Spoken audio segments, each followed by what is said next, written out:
ഓരോ വാക്കുകളിലും വെറുതെ അധിക വ്യായാമം നടത്തുകയല്ല എന്ന് തെളിയിച്ച് ആ വാക്കുകളോടത്തിന്റെ പിന്നീടുള്ള ഓരോ ചുവടുവെപ്പും കൂടാതെ ആശയങ്ങൾ എന്നും കാലത്തിന്റെ ആവശ്യകതകൾക്ക് അനുസരിച്ച് രൂപമാറ്റം വരുത്തുകയായിരുന്നു. നിയമങ്ങൾ മനുഷ്യന് വേണ്ടിയാണ്, എന്നാൽ മനുഷ്യൻ നിയമത്തിന് വേണ്ടിയല്ല എന്ന ക്രിസ്തുവിന്റെ ആഹ്വാനം പ്രതിഫലിപ്പിക്കും വിധം പല ആശയങ്ങൾക്കും മനുഷ്യരുടെ ഛായ നൽകി. ഇപ്പോഴും ഒരു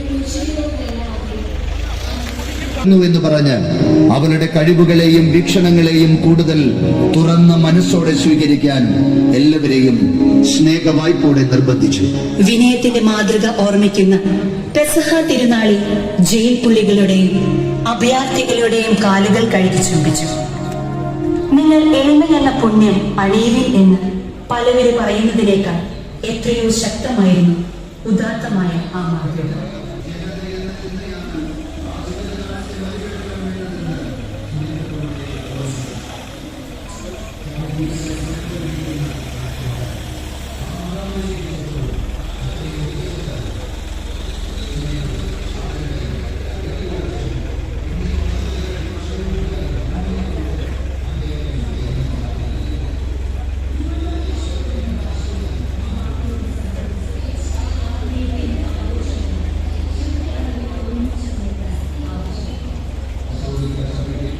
മാതൃക കാട്ടിയ ദൈവത്തിന്റെ പ്രതിപുരുഷനിത ഈ ലോകത്തു നിന്നും വിടവാങ്ങിയിരിക്കുന്നു.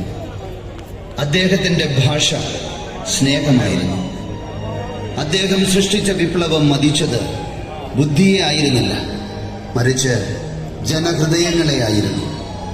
അതിനാലാണല്ലോ ജാതി മതഭേദമന്യേ ഈ യുഗപുരുഷന്റെ വാക്കുകൾക്ക് കാതോർത്തത്.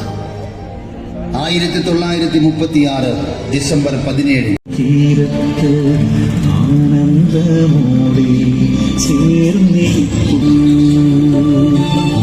മണ്ണിൽ നിന്നും ഞാൻ യാത്ര പോകുന്നു സ്വർഗമാകുവൻ വീട്ടിൽ ചേർന്നിടാൻ.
പ്രായോഗിക ഭംഗിയെക്കുറിച്ച് അദ്ദേഹം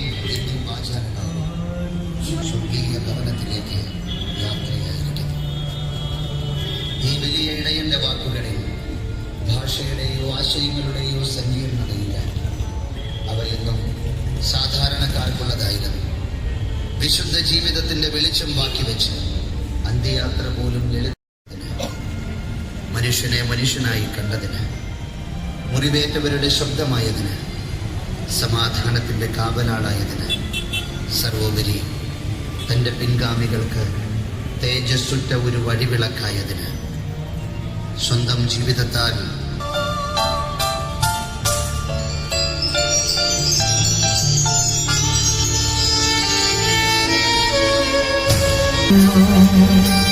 സ്വർഗമാകുവൻ ചേർന്നിരിക്കും മണ്ണിൽ നിന്നു ഞാൻ യാത്ര പോകുന്നു.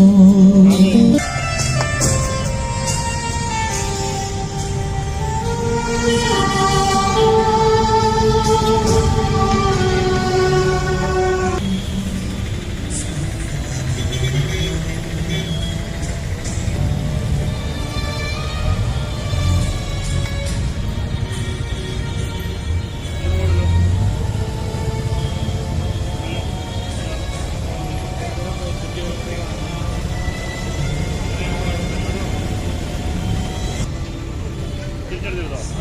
തിരിച്ചറിഞ്ഞു. അപ്പോൾ ഇത് മാത്രമേ ഉള്ളൂ, ഇത് മാത്രമേ ഉണ്ടാവുള്ളൂ.